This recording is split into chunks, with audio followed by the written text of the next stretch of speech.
ఈ సత్యవ్రతుడు ఉన్నటువంటి ఈ నావ ఒక్కటి వెళ్ళి ఆ సముద్ర జలాలలో ఆవలి ఒడ్డు వైపుకి నిలబడింది. అక్కడ మహానుభావుణ్ణి కూర్చోపెట్టి వేద జ్ఞానాన్నంతటినీ కూడా అందించి బ్రహ్మజ్ఞానాన్ని బోధ చేశాడు. ఆ బ్రహ్మజ్ఞానము ఒక్కసారి ఎరుకలోకి రాగానే సత్యవ్రతుడికి తాను ఆత్మ అన్న విషయం ఎరుకలోనికి వచ్చింది. ఆయనతో పాటుగా సప్తర్షులు కూడా విన్నారు. విన్న తరువాత ఒక మాట చెప్పాడు.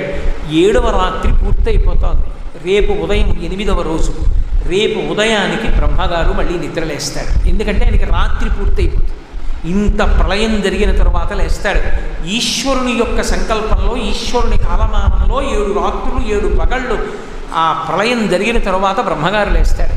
కాబట్టి బ్రహ్మగారు నిద్రలేచిన తర్వాత మళ్ళీ సృష్టి ప్రారంభం అవుతుంది.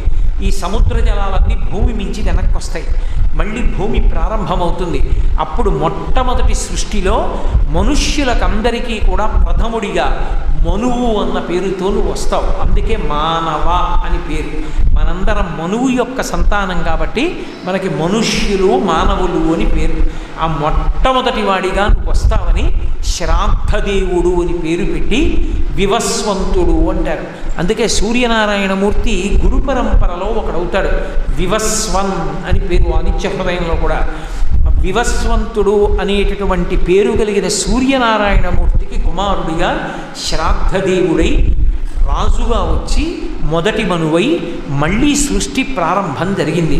అలా ప్రళయం ఎలా ఉంటుందో, ప్రళయం తర్వాత సృష్టి ఎలా ప్రారంభమవుతుందో, తర్వాతి మనువు ఎవరవాలో తపస్సు చేసినటువంటి సత్యవ్రతుణ్ణి అనుగ్రహించినటువంటి అవతారం మత్స్యావతారం. ఆ మత్స్యావతారం స్వీకరించడానికి 2 కారణాలు. ఒకటి, ప్రళయ జలముల యందు సత్యవ్రతుణ్ణి నిలబెడితే తప్ప, ఎవరో ఒక్కడైనా అనుభవాన్ని చూస్తే తప్ప అసలు మనకు ఎలా అందుతుంది ప్రళయం ఎలా ఉంటుందో. ఆ ప్రళయాన్ని సత్యవ్రతుడు చూశాడు కాబట్టి, సత్యవ్రతుడికి ఎలా మత్స్యమూర్తి అవతారంలో ప్రళయాన్ని చూశాడో వర్ణింపబడింది కాబట్టి ప్రళయాన్ని, ప్రళయం తర్వాత సృష్టిని మనం తెలుసుకోగలిగాం.